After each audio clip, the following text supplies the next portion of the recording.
Hello, sports history fans. I'm Harv Aronson from the Total Sports Recall podcast. You're about to jump into another thrilling sports history moment, but first let's dive into today's sponsor just in time for the holiday season. Introducing Art of Words, the brainchild of word artist Dan Duffy from Philadelphia. Dan meticulously crafts stunning images by handwriting relevant words from some of the greatest sports moments in time. These unique, budget-friendly illustrations are the perfect gift, sparking cherished memories and capturing hearts. Choose from city skylines, sports, history, and musicians to find a piece for everyone. And here's the exciting part. For that sports fanatic in your life, gift them a piece of their favorite team or player's history. Art of Words tells a compelling story. Explore collegiate stadiums, each meticulously crafted with every football victory etched in words. Or venture into baseball stadiums, handwritten with every player from the team's illustrious history. Don't wait. Order a print today for yourself and your loved ones this holiday season. Transform your wall into a gallery of captivating art and surprise your family and friends with a print of their own.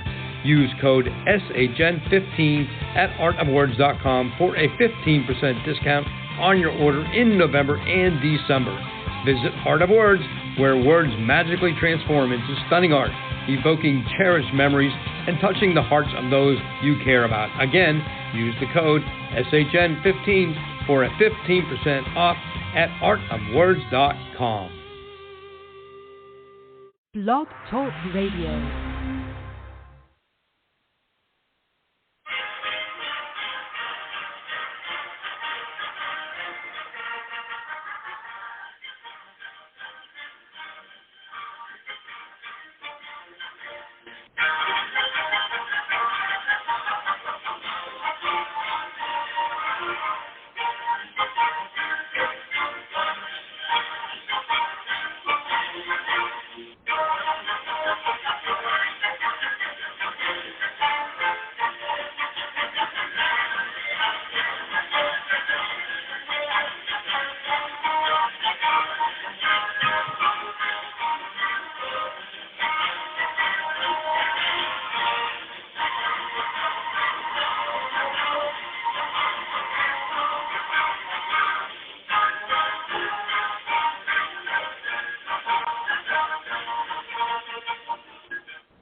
Tonight we'll go back in time to seasons past, when 22 men graced the rugged fields of yesterday, fighting for one more first down, one more yard gain, one final score that would bring victory after 60 minutes of battle on the gridiron. Tonight we'll explore the world of Gridiron Greats. Welcome to Gridiron Greats, football history and its memorabilia on the Gridiron Greats Publishing and Broadcasting Network. We're in conjunction with Swick Enterprises, and we're live from the Southport, North Carolina home of Gridiron Greats Magazine. I'm Bob Swick, publisher and editor of Gridiron Greats Magazine, and I'll be your host for the show. Gridiron Greats is the only publication in America that focuses upon the history and memorabilia of the North American football game since its inception in 1869. We cover 150-plus years of football history and memorabilia. You'll find us on the web at gridirongreatsmagazine.com. It is at this time I'd like to introduce my co-host. He's a senior contributing writer to Gridiron Greats Magazine, a football memorabilia historian, specializing in pre-World War II items, in particular Red Grange, and also Seattle Seahawk items, in particular Steve Barton. He has, from Portland, Oregon, Mr. Joe Squires. Joe, welcome to the show this evening. Good to be on, Bob. Good to be on. Just seems like a couple days ago we spoke. And it was, and very few very interesting responses from the last show. We'll touch base toward the end of the show on a few comments on that. But I'm going to start off with, you have something pretty big going on this coming weekend, I think on Saturday, and fill in our audience on it. Yeah, I do. I'm kind of nervous and starstruck about it. About 2 years ago, we're actually right before COVID. My wife is on the board of a local charity here called the Ronald McDonald House that helps kids with cancer and their families and housing. And an auction, a very unique auction item came up, and it was called Hall of Fame Dinner, Football Hall of Fame Dinner. And it was an opportunity to have a 7-course catered, meal from from an amazing chef at someone's house in Bend, Oregon, which is in Eastern Oregon here. And it included 6 Hall of Fame, professional football players, 3 of which were Hall of Famers. So this Saturday, I am having dinner, my wife and I, along with 6 other couples, so 14 people and 5 football players. And the list is Drew Bledsoe, Dan Fouts, Ken Rutgers from Green Bay, he's your guy, Gary Zimmerman, and Kevin Boss. Wow. I know Drew Bledsoe owns a winery in Eastern Oregon / Eastern Washington. And I know Dan Fouts, went to Oregon, went later on to play, for the Chargers, obviously. And, Gary Zimmerman also has a small house in Bend is what I've been told. So this Saturday at, 6 o'clock Pacific time, I will be settling in and saying cheers with a nice Oregon Pinot to Dan Fouts and Drew Bledsoe. And it's not like a signing where you have like 5 seconds where they barely look up. This will be appetizers, dinner, dessert, etc. I mean, it'll be probably about 4 or 5 hours hanging out. And I'm nervous. I'm excited. I don't want to come off like an idiot, and like, oh my gosh, etc. I was kind of texting the group. It's like, what do I say? What do I talk about that's out of the ordinary? What do you think, Bob? Well, I think the 2 nice questions that any former player likes to be asked, and especially, you grew up with a lot of those guys, so you saw them play. I know you were a big fan of Fouts. I would ask them straight out, what was the biggest moment in your football career, be it college or professional? And I would also ask them, who was the best coach, or who was the coach that had the biggest influence on you in your career? I think those kind of questions you'll never go wrong with, number one. But number 2, and more importantly, you're interested in the guys, and it'd be kind of interesting to hear what they actually come back with and what they actually say. You know what I mean? And don't be nervous. Come on, man. I mean, they're normal human beings like anybody else. I heard Bledsoe is a real class act, though. His second career with the winery, I read about him a couple times in Wine Spectator magazine with the winery. And I would, one day when we ever can do our Washington to San Diego road trip out there, I like to hit his winery and see if he's around type of thing. But I think that those would be the 2 biggest questions that you should ask them. That's just my opinion. What do you think you want to ask them, if anything? Oh, well, I have a sense of humor, so I kind of want to lead with a sense of humor where, like Drew Bledsoe is like, hey, I call you the Hall of Fame quarterback whisperer, because you were, the quarterback who got injured that led to Tom Brady, and then you went to Dallas, and you were the quarterback who got injured who led to Tony Romo. Has anyone ever made that correlation with him? Perhaps. I don't know, but I want to ask him, just to set the tempo, maybe get a chuckle out of it. And who knows? With Dan Fouts, I mean, I worshiped this guy as a kid. I'm a Seahawks fan, but to be honest, I was a Chargers fan. I was cracking my wife up because we were talking about this to my sister, and I'm like, Dan Fouts, his straight back, drop back, most quarterbacks tilt, turn and, to a right angle and drop back. He's dropped straight back. Kellen Winslow, right. Charlie Joyner, John Jefferson. You think about, Wes Chandler later on. Think about the the core that he's had. I mean, Fred Dean, Eric Coryell. I mean, that team,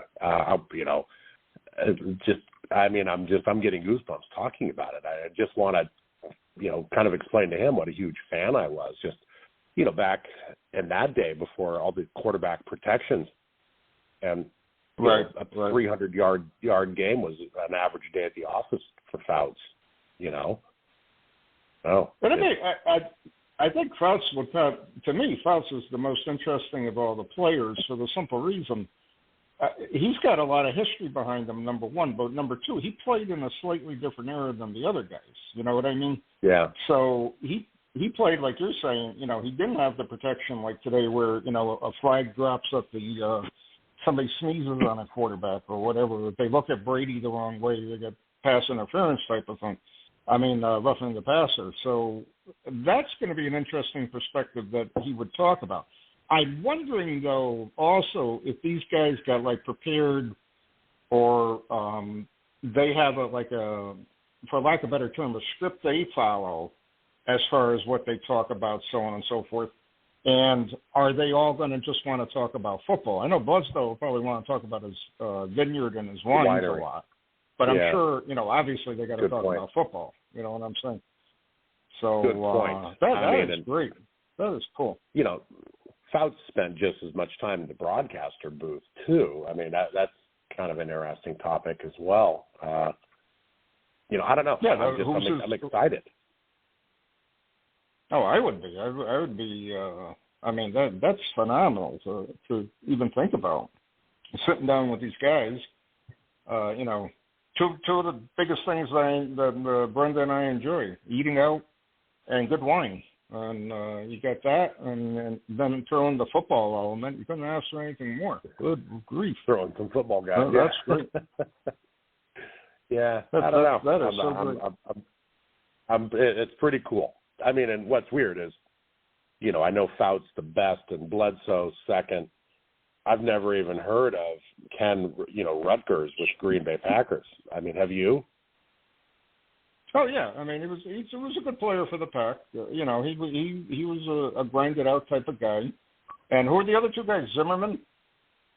Yeah, Gary Zimmerman from Vikings from Minnesota. Broncos. From Minnesota, yep. His 87 rookie card was very sought after for a while. And then Kevin Boss, and it's listed here as New York Giants, Las Vegas Raiders, and Kansas City Chiefs. And if you played with the Vegas Raiders, that means what in the last 4 years, I plan on looking up, having some quick notes on every player before I head over. I would definitely do that. I think the more you're educated about each player, and it would be so cool for you just to be seated right next to Fouts for the night. You know what I mean? That type of thing. Yeah. And he's going to get tired of. He's going to get tired of me. I mean, I'm such a huge Chargers fan from that era. Yep. Don't and again, I don't know if you know the other couples you're going with. So there could be, another Supercharger fan there or whatever type of thing. It'd be interesting to see the dynamics of everyone there. But the nicest part I find is a small amount of people. So it's very intimate. Yeah. And it's almost like a small, an actual private dinner party with 5 former NFL players. I mean, that is cool. I really like, that whole concept. That's amazing when you think about it. So. As weird as it sounds, a dinner with just Dan Fouts would be a cool night. A dinner with Fouts and Bledsoe would be a cool night. You know what? Let's sprinkle in 3 other football players. Gary Zimmerman is a Hall of Fame player. I mean, it's pretty cool. And like you said, I should probably buy a bottle of Bledsoe's wine and bring it. Like, hey, I brought, I found this at 7-Eleven, which is like a convenient. I found this at a Circle K, and it was on sale for $2. I thought I'd bring it, just as a joke, about his wine. Well, no, what I would do is ask him to sign it. I think that'd be pretty cool. That'd be a cool collectible, have him sign the label. I'm sure he would enjoy it. Don't tell him where you bought it. Tell him you bought it at a wine store or whatever. Don't say you bought it at the local gas station for crying out loud. But Todd Tobias wrote a book. He did his master's thesis on the Chargers of that that Sid Gilman era. Right. But he has a book called Bombs Away that he sent me once. Yep. I plan on taking that book. I'm looking at mine right now. Oh, no kidding. Yep. That's really cool. Nice. Yeah. I would, I don't know. I don't know what the perimeters of, they don't want. I mean, obviously, they are hoping the 5 couples are going to be, or 6 couples are going to be very, very relaxed about the whole thing. They're not going to, the guys aren't going to come with 25 different cards and sign all these, just your name, type of thing. You don't want to do something like that. But something special, and make sure you tell them, could you sign it to Joe? That would be very cool. That would be very cool. And if Ken has any memorabilia there, just tell him that I'm throw out a word for me with the Packer shareholder, so on and so forth. No. But you're right. You're right. Obviously, it'd be very awkward to bring, hey, here's 20 things. Can you sign these? And be like, all right, let's tone this down a little bit. Yeah, I never even considered that. It was, the Tobias book, I think, would be about it, and a bottle of wine. Yeah, that's a good idea. I like it. I don't know. I'm excited. We're driving out on Friday night to stay at our place out there, and then gonna head on over. Cool. It's just, I'm looking forward to the picture too, with everybody, kind of seated around. So. Yep. Well, I expect on my phone later that evening some pictures from you showing me the fun. It'll be way past your bedtime by then on the East Coast, but I'll no, actually, like I was telling you before, we leave Thursday, and we are actually going on a vacation that we purchased back in November 2019. We're going into Prague. And from Prague, we're taking a river cruise to Budapest in Hungary. And we're stopping along the way in Germany, Slovakia, Austria. And we're pretty excited about it, even though it's 4 years later since I bought it. But we did a Paris, a French river cruise, which was incredible, back in 2019. And the same company offers several different tours. And it's a river cruise, so it's a very small boat. And it's very interesting to travel on it. And real nice day excursions to real good food. Very wine. cool. We're going to hit a couple of vineyards actually in Austria, which is going to be very cool. So we're really looking forward to it. So I'm going to be discombobulated time-wise since I'm flying out 6 o'clock on Thursday night, getting into Paris at basically 2 o'clock in the morning our time, which is 8 o'clock in the morning their time, and then have a layover over there until we get to Prague. So that should be pretty well reset by Sunday, one way or the other. But I'll be looking forward to your report after. Sounds great. Yep, absolutely. Our special guest is here, and I'd like to introduce him. He has written for many sports websites and has the long-running Steelers Hotline as his own website. He's currently a writer for Abstract Sports website, and he's also a senior contributing writer to Gridiron Greats magazine. He was the winner of the 2001 Visa Hall of Fame Fans Award, being named the biggest Pittsburgh Steelers fan of that year. He has a plaque bearing his name placed in the Pro Football Hall of Fame to represent it. From that award came his book, Pro Football's Most Passionate Fans. He currently owns the YouTube channel, Sports History Remembered, which recalls events from the 1960s, 70s, and 80s and more. And believe it or not, he was last on our podcast way back in 2014. A friend of the magazine and of many. I'd like to welcome to the show this evening, Mr. Harv Aronson. Hi. Thanks for coming. Thank you, gentlemen. And I appreciate you having me on your show. Again, I'm still trying to wrap my head around that it's been 9 years since the last appearance. I was just kept thinking about that today, saying, my goodness, I can't really be 9 years.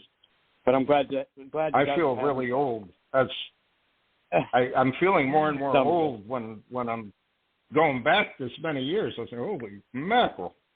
So, but anyways, thanks for coming back on, and thanks for all you do for the magazine too. You've written some very, very great articles. We've got great feedback on them over the years, and we got a great national issue coming up too. And I know your article you wrote, and we're going to keep it secret for now. But you got a great article coming up in our summer issue for the national. Well, I appreciate all the those, and I love writing for your magazine. Thank you. It's a lot of sweat that goes into that magazine, and I think a lot of people realize, we're not doing it for the glory, we're not doing it for the profit. I mean, we're doing it to preserve football history and to help the hobby. Absolutely. And help a lot of guys who've been forgotten about in both college and professional football. So, lead off, Harv, I'd like to ask you, if you could tell our audience how you got interested in sports, football, and the Pittsburgh Steelers. Well, I've been asked this question many, many times, and I always give the same answer. My love for sports, I've got to attribute to Roberto Clemente. My first love of sports was baseball, and I can still recall, see it in my mind, 1971 World Series, Clemente at bat in the seventh game of the World Series and hits a home run. And from that point on, that spurred my interest in sports. And then a year later, I began to watch the Steelers and then became a diehard Steelers from that year and every year since, 1972. That's great. And Clemente became my boyhood idol. And I'll tell you guys, I can still see myself where I was on Christmas Eve, 72, when he was killed in a plane crash. I can remember it like it was yesterday. Yeah. So sad. What a legend. We normally way too soon. Yeah. Wow. And we normally only like to talk about. We normally only like to talk about football here, but we will make an exception for Roberto Clemente, of course. Yeah. Yeah. So that's how I became a Steelers fan, and Steelers fan since. And back then, the Immaculate Reception, they had the rule of blackout rule. And so if the game was not sold out, you couldn't watch it in your own town. No. And I still see myself sitting in the that. driveway at my home, listening to it on the radio. That's how I had to listen to it. I couldn't see it. Oh, man. Wow. That's horrible. Yeah. But my father was at the game. My father was at the game, and I remember him telling me that everybody thought the game was over, and the guy in front of him was eating a plate of chicken, and when the play took off, this guy threw his chicken up in the air, and of course it landed on my father, so he didn't appreciate that. Those are good memories. That's a great story. Yeah. That was in the fourth quarter. What was this guy doing eating chicken right before heading home? Come on. They said Art Rooney was already in the tunnel on the way to the locker room to congratulate his players on a great season. He didn't see the play either. Oh, wow. He thought the game was over. Yeah, he thought the game was over as well. Nice. Well, Harvey, Bob mentioned your YouTube channel, Sports History Remembered. And as I joked a little bit ago, we're very football-centric. I've spent quite a bit of time on your YouTube channel last couple days. You cover everything. Now you've got a video on NHL champions, every NBA champion, boxing knockouts. Heck, you get all the way down to your top 15 movies that I just finished watching earlier today. That was pretty cool. It's a really cool little sports-centric YouTube channel. Tell us a little bit about that and why you started it. Well, my wife was actually the one that suggested the idea because she follows my writing and everything, and she thought it would be a good idea to have my own YouTube channel. And my interest has always been in sports history. I don't get me wrong, I still watch current sports today. I don't have the same feeling I had for when I grew up, which was the 70s, 60s, 70s, 80s. So I made that the theme of the channel. I focus primarily on that era because that's when I grew up. But occasionally, as you've seen, Joe, I will gravitate away from those years if I find a topic that's interesting and historic from another era.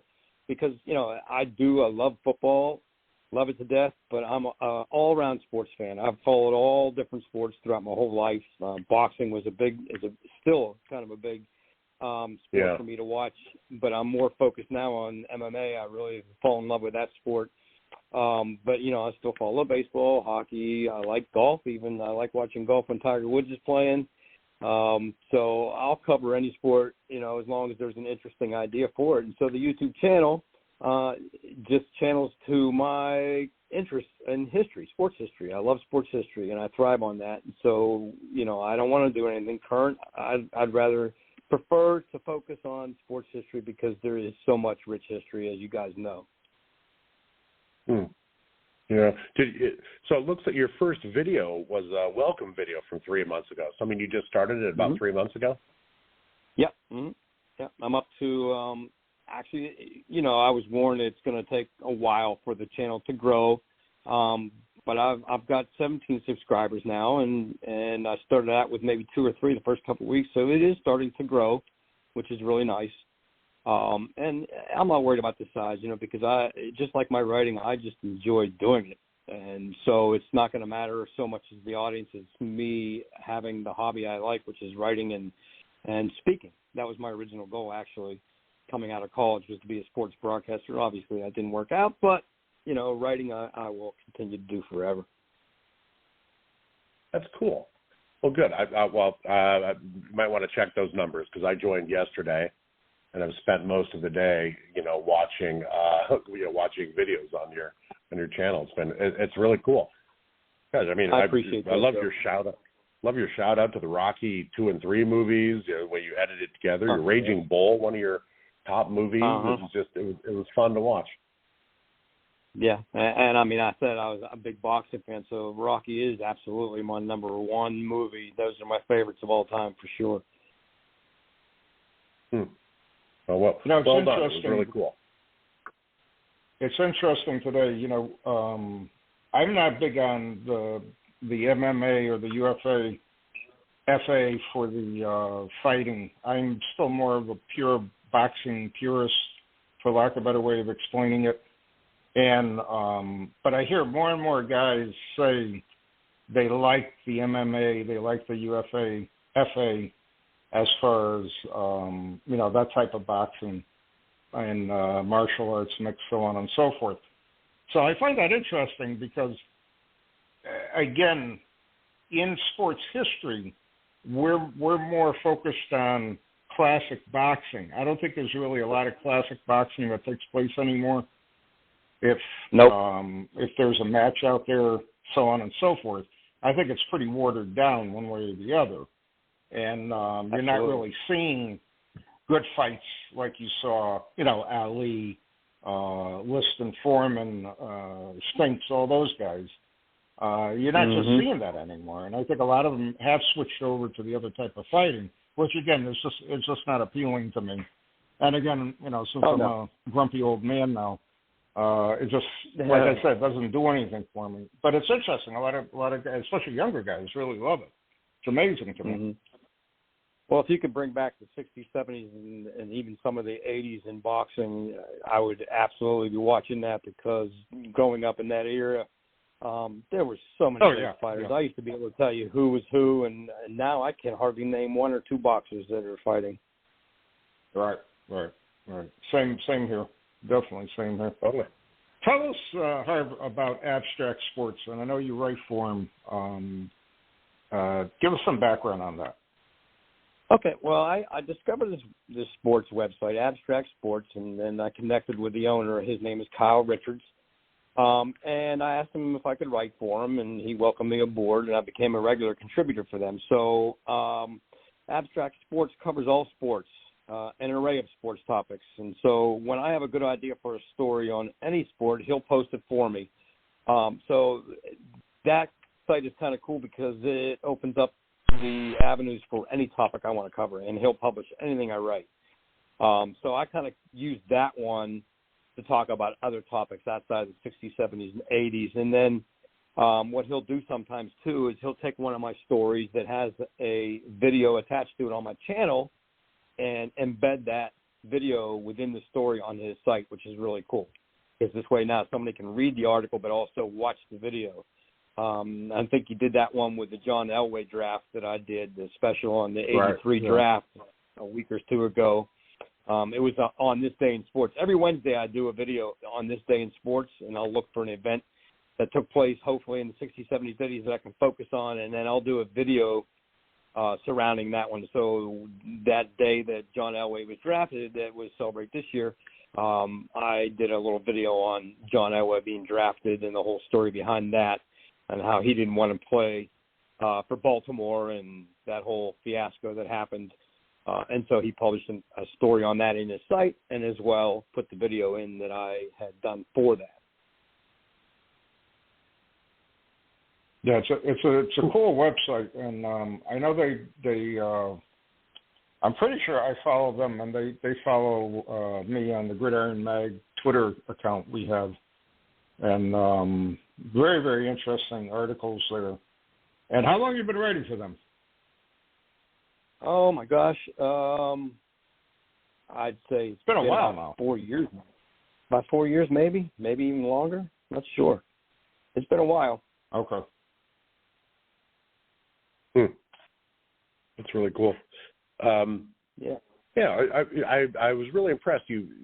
Bob mentioned your Steelers Fan of the Year award. I mean, I'm a Seattle Seahawks fan. Have been for most of my life, and so obviously, the 2005 Super Bowl that the officials kind of stole away from Seattle is still fresh in my mind. I think we even talked about that in our last show. So I know you're disappointed that it was a Steelers trophy, but I mean, hey, tell us about that. What the process is. We had a gentleman on our show a couple years ago when it was the top fan. Just help me with that, Bob. What was it that Show Dog Ray Prisby won? It was he was the number one fan of all the NFL. It was Ford sponsored, the number one. Number one fan of that Ford contest, and that was a nationwide contest that they were doing, and you had to vote on it. So it was a little different than the Visa fan. I think that's newer. That's the first thing I thought of. I think they're still running that too, guys, because I researched it today, and they named somebody last year. So I think they're doing it on a yearly basis now, because there was a 2022. Oh, okay. Yeah. All right. But as far as the visa goes, and before I get into that story, Joe, I'm sure you know Mr. and Mrs. Seahawk. You've seen them? Mr. and Mrs. Seahawk. Pardon me? Yeah, they're a husband-wife team, and they're always on television. And so they paint their face, and they got the spiked-up hair. Yeah. Yeah, I know them personally. So. Oh, cool. And into this award we're about to get into, that's how I actually met them. So what happened with me and with them as well, in 1999, charge card company Visa, they began a contest called Visa Hall of Fans Award. So what they did was they chose one fan from every NFL team to represent their respective team in the Pro Football Hall of Fame. It was based on an essay they had to write as to why they should be chosen as that one lucky fan. So I submitted my essay. Actually, I wrote it, submitted it, and then forgot about it. And I got a call when they were getting ready to announce it from this marketing agency, and they said, "You're a potential winner in the Visa Hall of Fans Award." And I said, "Oh, my gosh, I forgot I even entered that thing." And they said, "Well, we'll call you later this week and let you know who won." So that Friday of 2001, which was around end of November, December, they said, "Yeah, you're the winner." I said, "What?" So they said, "Yeah." I said, "What happens now?" They said, "Well, you're going to have to go to Heinz Field. We will have 2 tickets waiting for you, field level, goal, end zone, field level, first row. And so they'll present a plaque to you at the 50-yard line before the game starts. Wow. On the Jumbotron." And so I was like, wow, this is really super cool. So it was December 9th, 2001. I went down. They were playing the Jets. And sure enough, I got to the stadium at Heinz Field, and they came over and told me how it was going to work. And right before the game started, they came and got me, walked me out to the 50-yard line. Cy Holzer, who was the president of PNC Bank at the time, was the one that handed the plaque off to me. He did his little speech or whatever he did, and then he handed this thing to me, and I look up, and I'm on the Jumbotron. I'm like, what? All right, I'm on cloud nine now. In front of all my hometown fans, people I know had season tickets. I'm sure were in the stands. I'm sure they saw it. And so, they cheered. I waved my terrible towel. I walked back to my seat, and this big old gentleman stands up in front of me, and he says, "Hello there. I'm Charles Davis. I played for the Pittsburgh Steelers in 1974 and won a Super Bowl. I just wanted to congratulate you." I was like, "Oh, nice. It's even better now." So Charles Davis and I took a picture together, and so I thought that was the end of it. I had my 15 minutes in the sun, but the next year I was invited by previous winners to come to Canton, Ohio, to join them and other people who won the award up to that point, as well as the people along with me in 2001 that won the award, to celebrate having won the award and take part in the Hall of Fame festivals and the festivities for the NFL players that were being inducted that year. So what they do is they take your plaque, they put it on display in a special wing that they had called the Hall of Fans wing, and that stays on display for 1 year.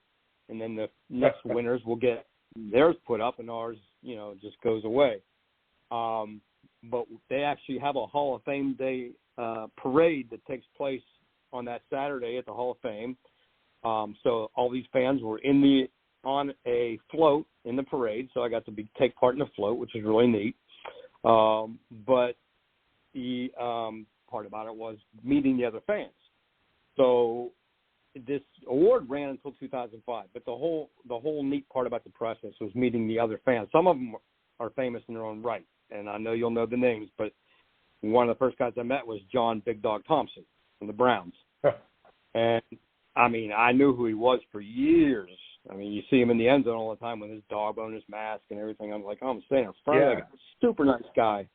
Super nice guy. It was so much fun. And then there was Tim, they call him Barrel Man, McKernan, and you may have seen him out in Denver.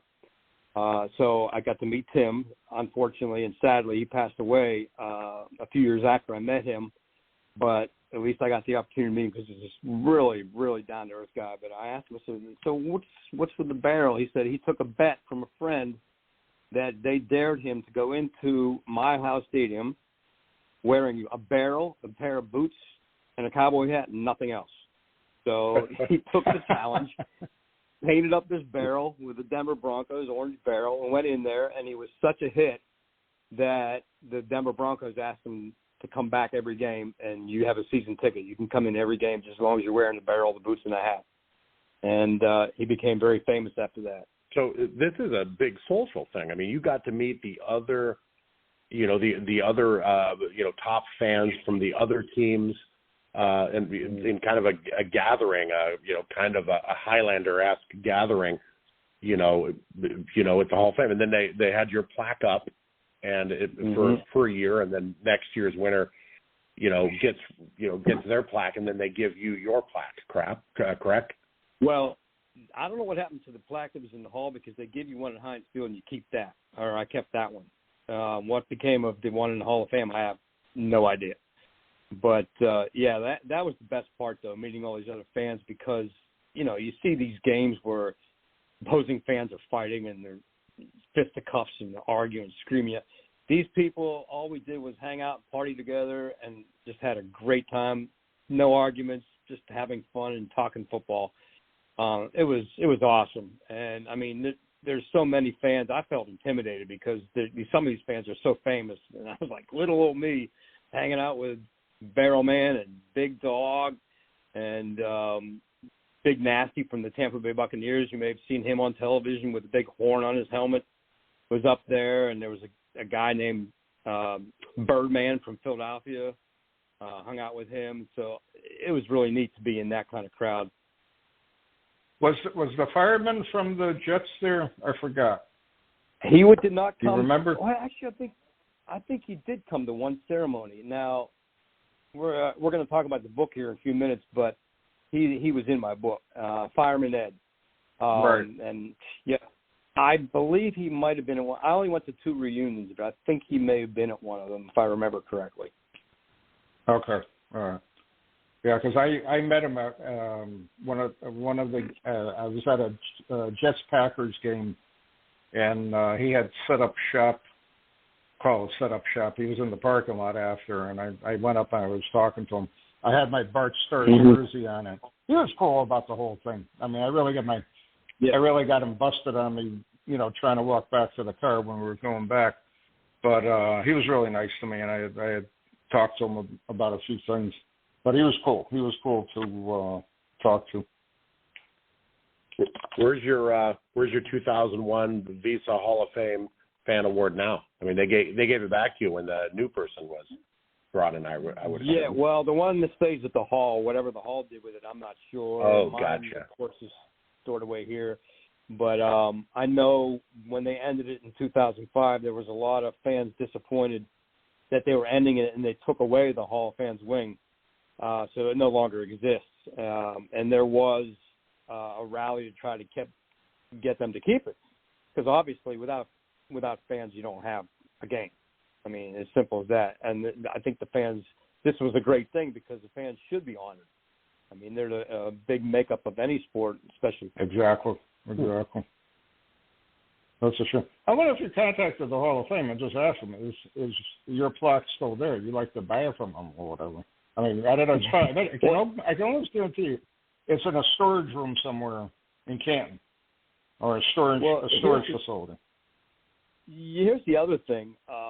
So when I went up there, all these fans created their own organization. It's called Professional Football Ultimate Fans Association. And so they're still in existence. They still gather every year at the Hall of Fame.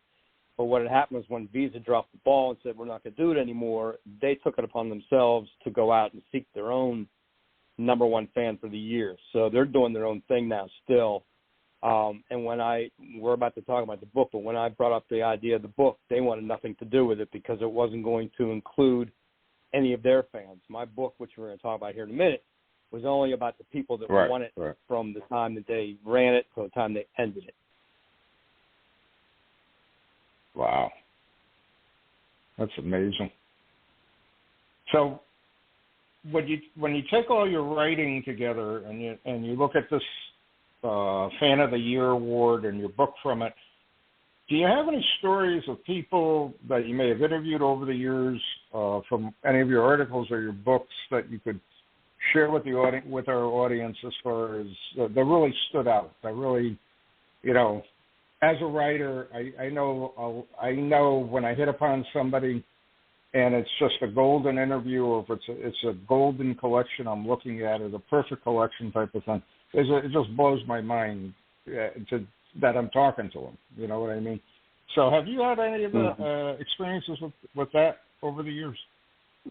Yeah, unfortunately, in writing, I've never had the opportunity to actually interview a professional athlete for any of my articles that I've written. But, as you guys know, I wrote the book Pro Football's Most Passionate Fans, and that was based off this Visa Hall of Fans Award. And so if you look at the book, each fan in the book, I interviewed them and, I got them to assist in building a profile of themselves and rewrote that. And so I know each of them all personally, and they're a great group of people. I mean, and we dedicated the book to Barrelman because by the time I got to writing the book and getting it published, he unfortunately passed, and it was not expected. So I spoke to his wife, and she helped me write the foreword to the book, which is dedicated to him. Because if you got to know Tim McCarron, Barrelman, just a great, great individual, such a nice guy. And so it was a no-brainer to dedicate the book to him. And there are several other fans that had also passed that are in the book. But, so I interviewed each one of these fans and got their stories. And a lot of them, as we said before, they're some of them are worldwide known. I mean, and they're all popular in their own respective NFL cities and famous in their own right. So, I got to know all of them. But I have met some players and spoken to them, just never in an article type of atmosphere, but at training camp and autograph signings. So, I've met up with Dermontti Dawson. I've had a picture taken with him. And, of course, you mentioned Charles Davis. I've met LeVon Kirkland. I had a picture taken with him. I went to a baseball card show one time, and Moose Skowron was signing autographs, so that was kind of cool because I had heard of him. I knew who he was. So that was kind of neat. But, unfortunately, a lot of my articles are just basically research-based.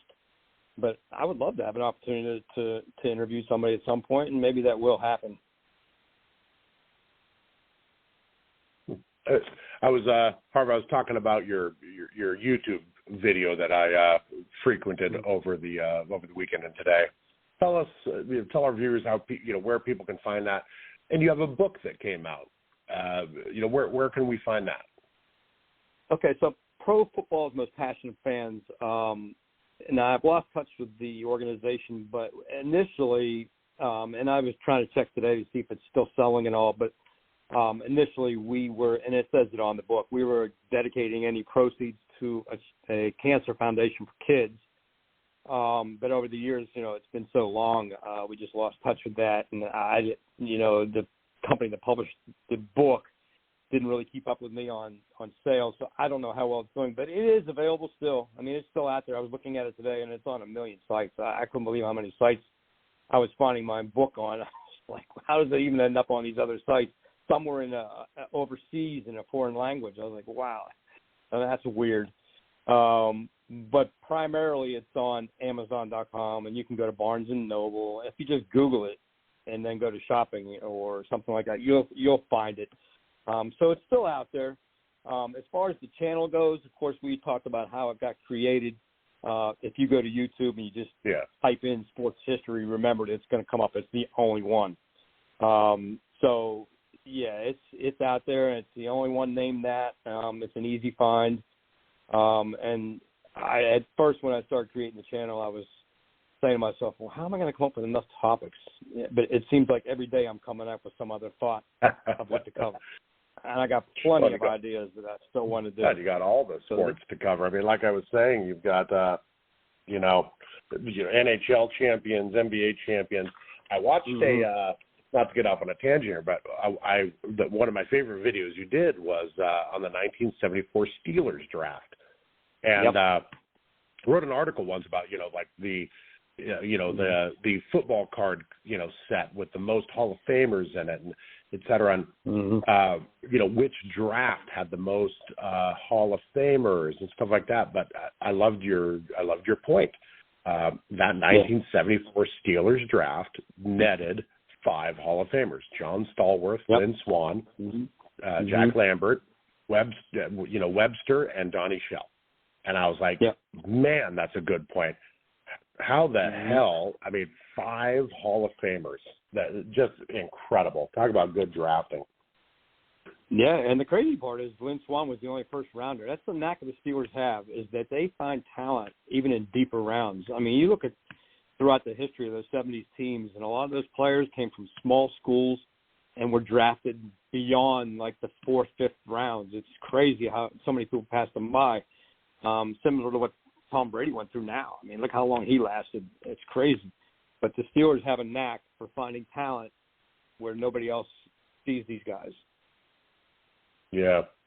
That set the tempo for a long time. But, which draft was better, that 1974 Steelers draft or 1976 Seahawks trading to Houston for Steve Largent? I mean, let's think about that. Well, they had some other players in that draft too that weren't Hall of Famers, but were definitely worthy players. I mean, they had quarterback's name. I forget his name now. I just was looking at the other day, but there was a couple other players there that were drafted that really had a little bit of an impact as backup players. So that was a great draft, and and I did a special on this year's draft. I think the Steelers are outstanding in this year's draft. Oh my gosh, they got some really good, talented players. Yep, it was interesting. I want to say like the 1957 draft yielded the most Hall of Famers in NFL history, something like that. If I could remember that article, that I wrote correctly. Well, if you guys weren't aware, the Steelers, they originally had Johnny Unitas in their hands and let him go. They didn't think he was good enough. Yeah, that's another classic bad move on the part of the team. Good grief. Unbelievable. Mm-hmm. Now, just one point to what you're saying as far as having a lot of thoughts and ideas, and I go back to there's really no publication today that incorporates all the different sports all at once, like Sports Illustrated used to do, and like Sport Magazine used to do to a certain degree. Mm-hmm. But, you know, we don't realize sometimes there are a lot of sports out there besides the big 14 sports. And soccer, which has, you know, obviously gained a lot of popularity over the past 30 years at the same time. And it's kind of interesting to go through an old Sports Illustrated and see what the articles were on, especially with the more obscure sports and or like golf, tennis, horse racing, the Olympics, auto racing, and not just NASCAR racing, but, you know, Grand Prix racing, things of that nature, fishing, deep sea fishing, and power boating and all that kind of stuff. It's very interesting to read that. So you do have for that your station there, the YouTube channel. You have a lot of information you can go through as far as highlighting something. Yeah, I don't know if you guys remember the magazine, The Sports History. I used to subscribe to that. Yep. And that was basically nothing but history on different sports. So my wife actually kidded me once and said I should start my own magazine similar to that, and I would love to do that one day. I mean, that would be awesome. But you know, it also goes back to the Wide World of Sports. They used to cover just about anything. They had all kinds of crazy sporting events on in Saturday afternoons. It was a great era to grow up. I always brag about the 70s. A fantastic decade. For example, just so much. For example, I see bowling back on TV, which I'm very surprised. I don't know if it's just where we are here, but I'm seeing PBA bowling again, which I find fascinating to watch again. And that was really big in the 60s and early 70s. Well, here's a good story. For whatever reason. Real quickly. Yeah, I'm sorry. But I used to be part of the Steelers fan club down here. I actually ran it in Jacksonville. I was the president for a long time. So Jerome Bettis was coming to town for an autograph signing. I don't know if you guys were aware, but he could be a professional bowler. He's that good. I didn't know that.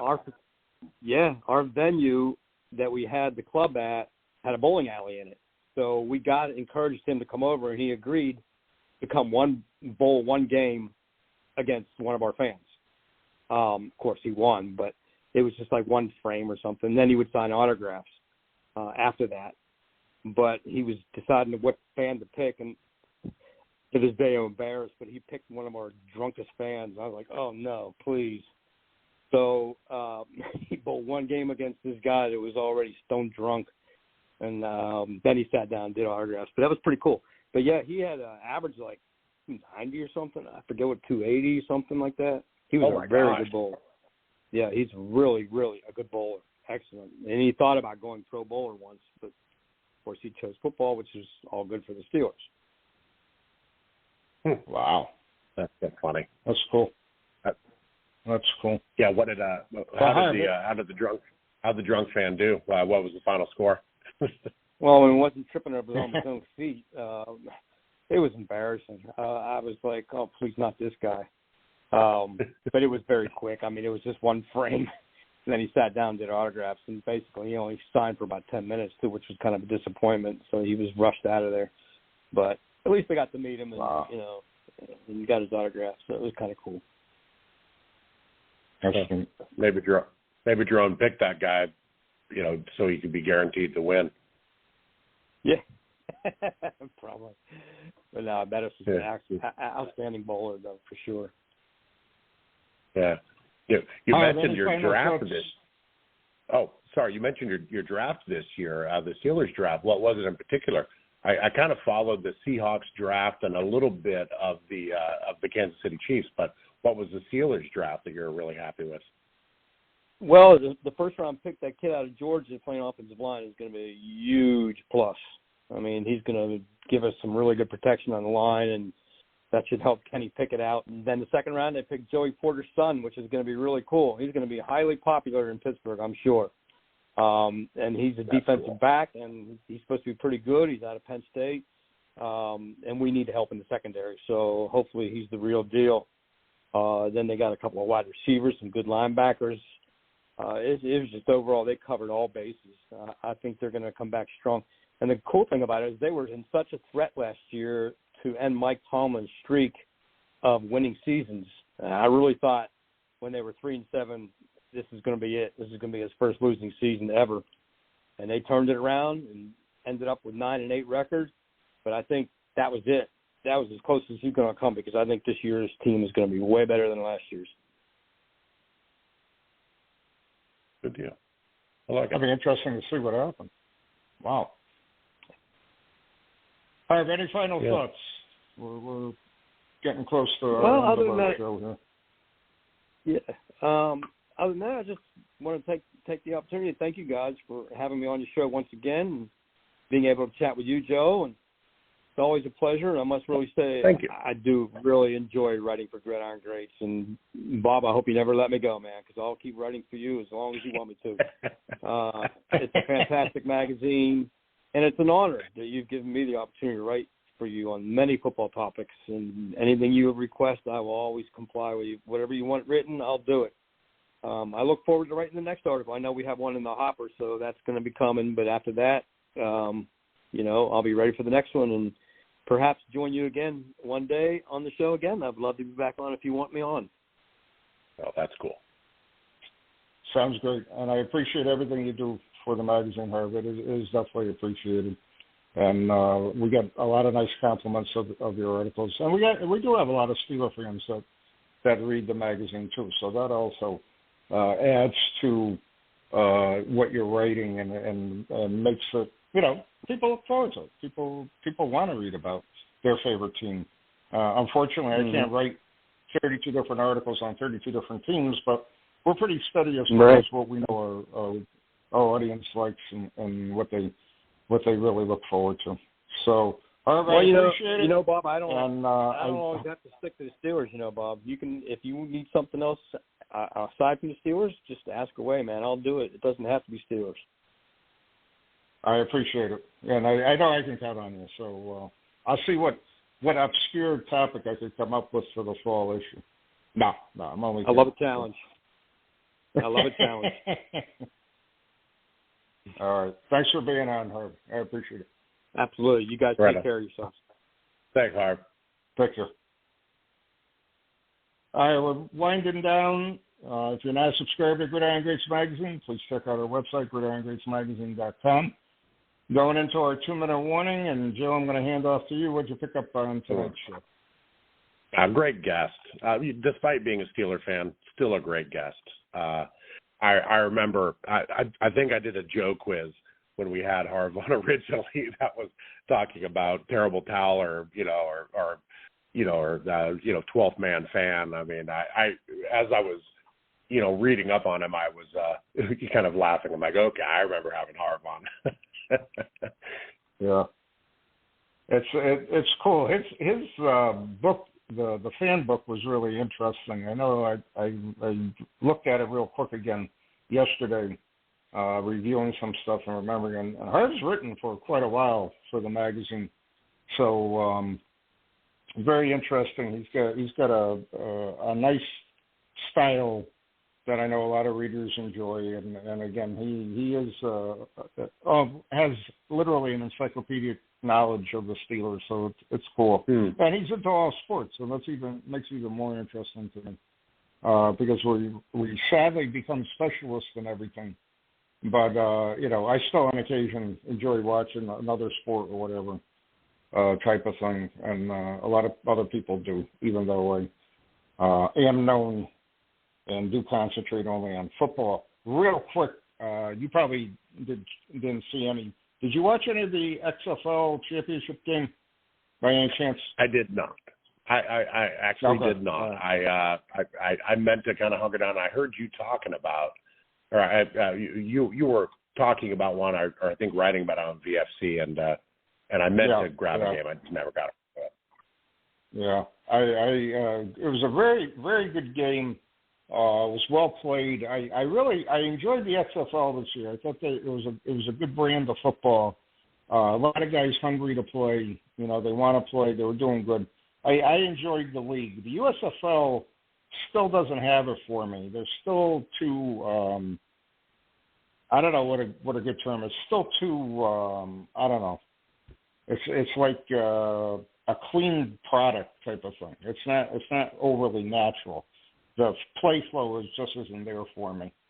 But again, they're controlled by TV money, so they're going to be around for quite a while. All right, we've got about 30 seconds. Any more thoughts, Phil? All right. Well, thank you for the ideas for what to talk about at the Hall of Fame dinner. I will obviously send our group text chat a picture, and I'm looking forward to it. Pretty excited. Yeah, I'm looking forward to hearing what happens and your experience. You should have a great time. I want you to have a great time there. That's a once-in-a-lifetime deal, so that's cool. Yeah. All right, we won't be back until June for several shows we're lining up at this time. Until then, everybody have a great Memorial Day, and we will talk in June. Thanks for listening.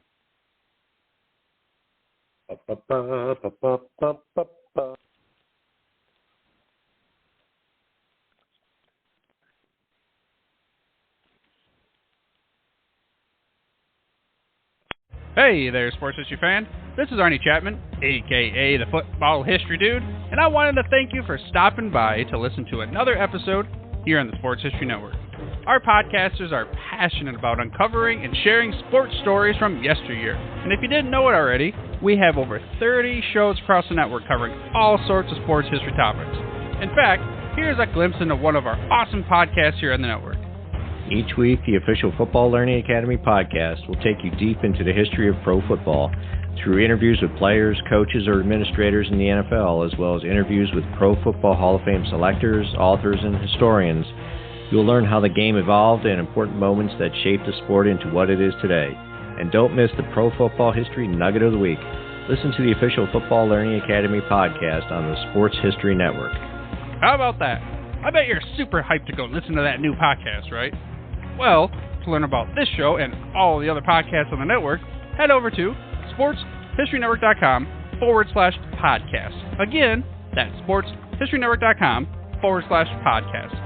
Head over there today to find your next favorite sports history podcast.